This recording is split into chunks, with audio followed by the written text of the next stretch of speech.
Hello, hello! Donc, nous voici à l'épisode 7 de la série Vivre simplement, où j'explore un concept à chaque fois qui tourne autour du minimalisme et de la simplicité. J'en ai déjà parlé pas mal.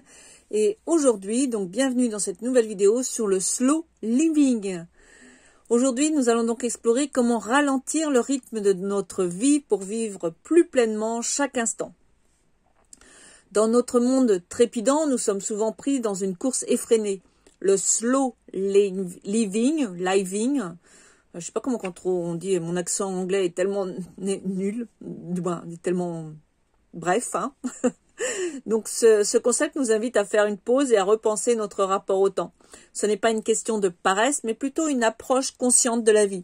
Avant d'entrer dans les détails, parlons un peu de l'origine du slow living. Le concept est né en Italie dans les années 1980 avec le mouvement slow food. Donc food, ça doit être lié à la nourriture. Donc ensuite, il s'est étendu à d'autres aspects de la vie, donnant naissance au slow living. C'était une réaction à la culture du fast et à l'accélération constante de nos vies modernes. Donc le slow living prône un retour à un rythme plus naturel et plus respectueux de nos besoins fondamentaux. Donc cette philosophie s'est depuis répandue dans le monde entier, touchant divers aspects de notre quotidien. Bien sûr, le mouvement slow s'est étendu à de nombreux aspects de nos vies. Il y a quelques autres mouvements comme le slow fashion qui prône une mode éthique, durable et de qualité en opposition à la fast fashion.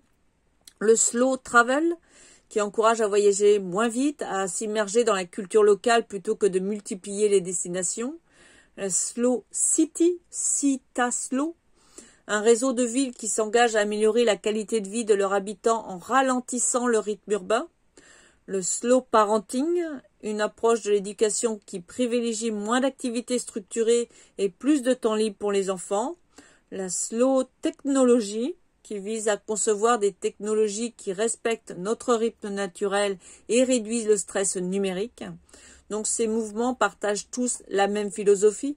Prendre le temps de faire les choses avec intention et qualité plutôt que de précipiter constamment. Donc, qu'est-ce que le slow living? Pour revenir à ce concept que j'ai choisi pour cette vidéo, donc c'est l'art de ralentir intentionnellement. C'est être présent dans chaque moment plutôt que de toujours penser au suivant.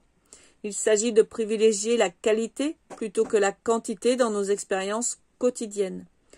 Alors, les bienfaits du slow living, c'est la réduction du stress et de l'anxiété, l'amélioration de la qualité de nos relations, puisqu'on prend plus de temps avec nos relations, augmentation de notre créativité, de notre productivité, une meilleure appréciation des petits plaisirs de la vie, une connexion plus profonde avec nous-mêmes et notre environnement.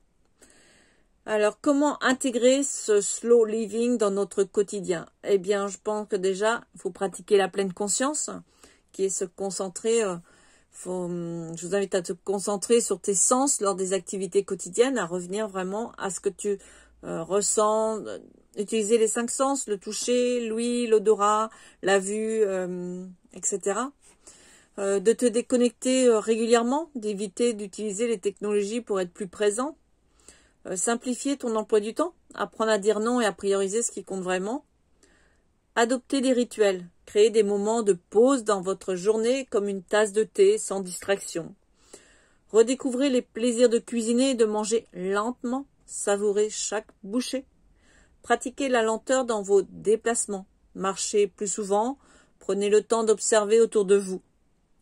En conclusion, le slow living n'est pas une destination mais un voyage. C'est un choix quotidien de vivre avec intention et de savourer chaque instant. En ralentissant, nous pouvons redécouvrir la richesse de la vie qui nous entoure et nous reconnecter avec ce qui compte vraiment pour nous.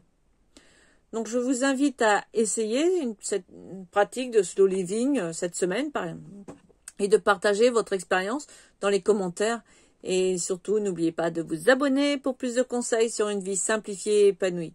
Et si tu as besoin d'aide, d'en discuter ou simplement d'être écouté, n'hésite pas à me laisser un message pour prendre rendez-vous. Je te dis à bientôt et je te souhaite une excellente fin de journée dans la joie et la bonne humeur. Bye bye!